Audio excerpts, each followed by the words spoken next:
What's up, YouTube? I've got a 2000 Polaris Sportsman 500 here. Had some wiring issues with it, and I just wanted to go ahead and do a quick tutorial on some tricks that you can do for the starter switch. Everybody that has these, there's these weird ones, you can't really see it very well, but there's a little start icon on the top, and what you do to start these is you push this red thing up. Well, they get locked up, they don't work sometimes, they get stuck. And then these things are outrageously expensive and hard to find because they're made for only like a 2000 Polaris Sportsman 500. So my fix to this was toss it and buy this one. This is for a newer, later one. They don't have the start icon on here. You only go side to side for run and off and so on.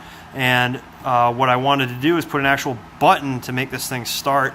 So going to my wiring diagram, I know a lot of you guys are afraid of wiring diagrams, so this is a Haynes manual. I want to say attention that this thing is incorrect. It's supposed to have the wire for start coming from this right here, which is the, sorry, it's a little shaky, left handlebar switch assembly, but they actually don't. If you read on here, it doesn't say anything about start.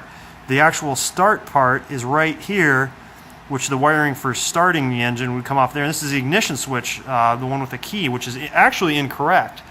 So once you dive into the wiring, you understand, knowing wiring, that this is incorrect, reading the wiring and so on and so forth. And how I knew that was simply looking at what wires there are here and what wires come off of the ignition switch inside here. And I was able to determine that it's all incorrect. I also used my handy dandy multimeter. So I was able to get a good grasp on what wires are for what and what wires go where, and I have actually simulated starting it by connecting two wires. So what I'm going to do now is bypass the switch that's right here, because I put a new one on. It actually doesn't have a start function, and I'm going to put a little push button switch in, this little guy right here, and the place I'm putting it into is right over here. This is where the choke used to be. I actually pulled that out. I'm going to put the choke around on the side right here next there. It's going to look natural. So the push button switch will be right there. It should fit nice and close to that actual key switch, and that's it. What I did to fix the wiring issue is, I'm going to hold it really still here if I possibly can.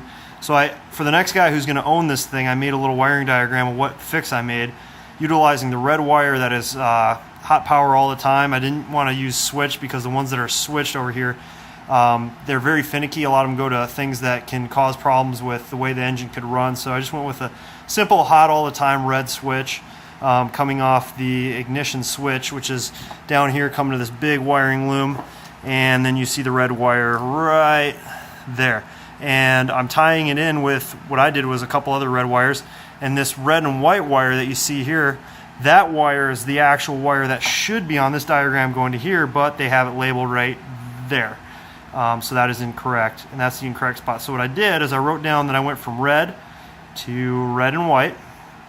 I tied them in, and I'm going to tie it in with this little push button switch, this guy right here, so that I can just go ahead and have a push button switch rather than that junky little handlebar switch that's very, very difficult to find, or if you do find, it's like 200 bucks on eBay or something like that at best. So that's it. And what you want to do, some other tips about when you do these little quick wiring fixes, use things like loom to make it look nice and professional once you put it in, and once it goes up here.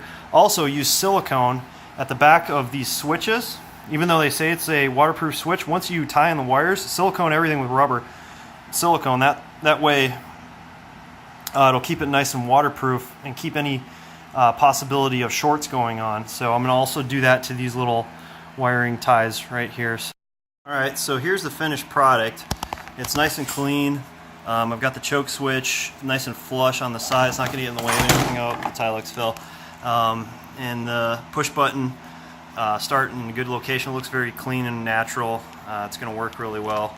Yeah, I've got Tilex and maybe some brake clean for, just a little tip, got some brown recluse and babies and whatnot running around on here, and you can use that to kill them. And if you get one that's like really aggressive, you can actually take some brake clean and maybe a lighter or whatnot, and you can hit it with some fire and some brake clean. Oh, fuck! Oh!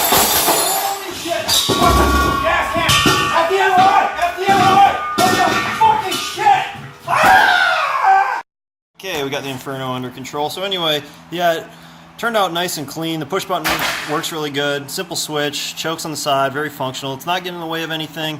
Once I button everything up, you want to always test it by turning the steering wheel and whatnot to make sure everything works and no wiring issues are going to come of. And yep, you can see the silicone on the back of the switch that I put on there. It's going to keep the wiring nice and clean. It keeps corrosion off of it also. So as far as the spider thing, sorry about that.